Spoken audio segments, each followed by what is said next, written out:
And so that makes it 252. If you add a man and a woman together, it's 248 and 252. It comes out to be 500. 500, if you now divide it into two, is 2 times ner, 2 times 250. The average value is 250. It's one of the reasons that a woman lights 2 candles, a married woman lights 2 Shabbos candles, because 2 candles, ner and ner, equal 500, and also 500 is the exact value of purvu, of the first mitzvah was given to the original man and woman of creation, which is be fruitful and multiply. So again, usually we say that this is not actually the opinion of the Rambam, but nonetheless, usually it's quoted that the male has 248 and the female has 252. But there is an opinion of Chazal that the female has even one more, has 253.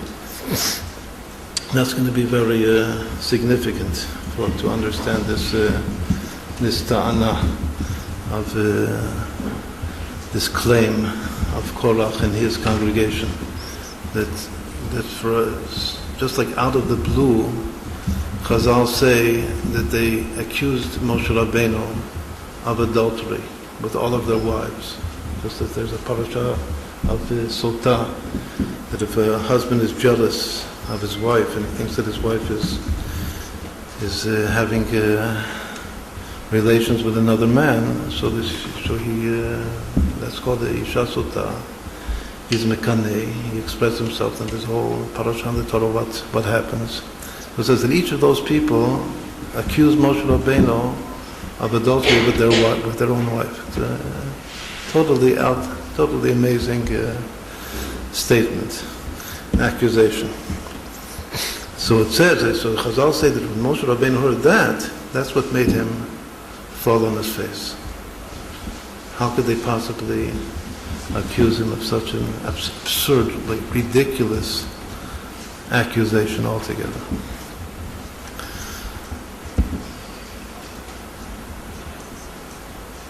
One of the great Hasidim in Chabad also was accused of that, Rabbi Isaac of Hamel.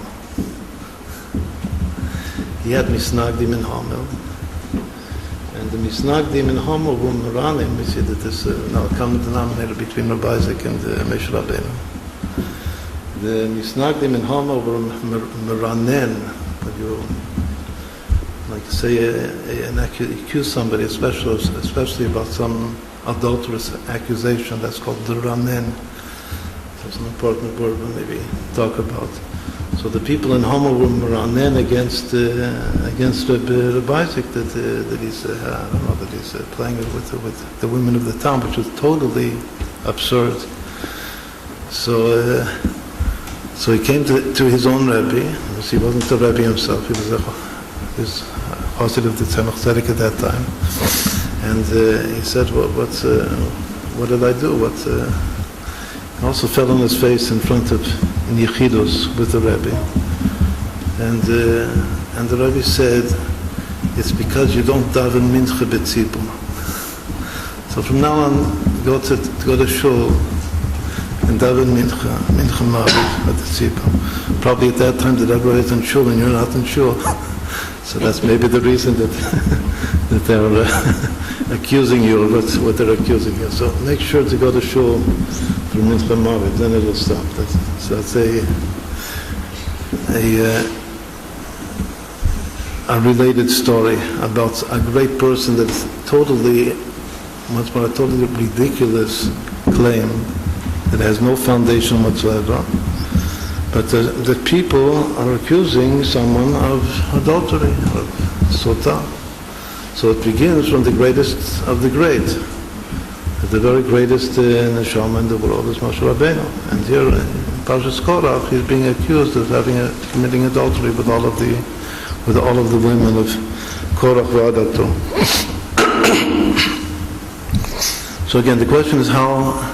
And Moshe Rabbeinu doesn't say that his tikkun was just daven mincha with the tzibur. Maybe it was, but we don't find that. That was a chidush of the Tzemach Tzedek to Rabbi Isaac. Now there are two other similar quotations from Chazal that Moshe Rabbeinu was accused by the congregation, not necessarily in the time of Korach, even either before or afterwards, of once more like ridiculous accusations that had no foundation in reality whatsoever. In the Gemara it says, in Bechoros, there's another Gemara that quotes that Apokorosim used to accuse Moshe Rabbeinu. It said this in much later generations. They said Moshe Rabbeinu is kabistius hoya.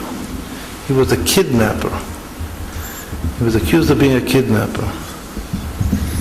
Kabistius. Then there's that was an accusation of Apokorosim. But then there's another saying that we find in Kitisa right after the Chet HaEgel, the sin of the golden calf, and the punishment that came after that sin. And then it says that the crowns, the spiritual crowns and lights that the Jewish people, every Jew received 2 crowns when they said Na'aseh v'nishma before the giving of Torah, they were taken away because of the sin of the golden calf. And after they were removed, the two spiritual crowns, so then it says that Moshe Rabbeinu took his tent, which this was before the tabernacle was constructed. So the tent was Moshe Rabbeinu's own personal tent, as it was. That's where Hashem communed with Moshe Rabbeinu. And it says Moshe Rabbeinu took his camp just out of the campsite. Took his tent out of the campsite altogether, removed it, distant away from the people. And it says that whenever Moshe Rabbeinu wanted to commune with HaKadosh Baruch Hu, so he would go out to his tent. This is just following the Chet HaEgel. He would go out to his tent outside, and it says all of the people, when they saw Moshe Rabbeinu going to the tent in order to speak with Hashem and hear the word of Hashem, so everybody would stand up, and then it says Vayabitu acharei Moshe, and they all would look hard at Moshe Rabbeinu ad bo'o ha'ohela, until he reached the tent. They would, like with their eyes, everybody would go out of his own tent. Everybody was in his own personal tent, so everybody would go out of his tent and stand up with kavod and look at Moshe Rabbeinu walking out to his tent, to the tent of Hashem, and follow him with their eyes until he reached and entered the tent. That's what it says in the Torah. So again, the phrase is V'hibitu acharei Moshe. They looked after Moshe. So both in the Medrash Tanchuma and also in the Talmud Yerushalmi, there are two places that the same Medrash of Chazal is quoted, that there are 2 readings, 2 opinions of Chazal, what it means that they looked after Moshe. That one is the Shvach and the other is the Gednai. What does it mean that they looked after? The Hibitu Acharei, they were looking once, but they were following him with their eyes until he reached the tent of Hashem. So one opinion says that they were looking, and what was the emotion that they were experiencing as they were following Moshe Rabbeinu with their eyes, looking after him until they reached the tent. So according to one opinion, it's lishvach, it's in praise. It's a compliment in praise of Moshe Rabbeinu. Ashrei Yilud Isha. How happy and how great is a son of a woman. This is an idiom in Hebrew. Yilud Isha, someone that's born to a human woman, Yilud Isha, that he is so sure of himself and so connected to Hashem that he just walks out of the tent and he will meet the Shekhinah, the divine presence, and he will commune with the divine presence in his tent. How fortunate! Ashrei Yilud Isha shemuftach she'Shekhinah mekademet lepitcho, that the Shekhinah comes to his sight.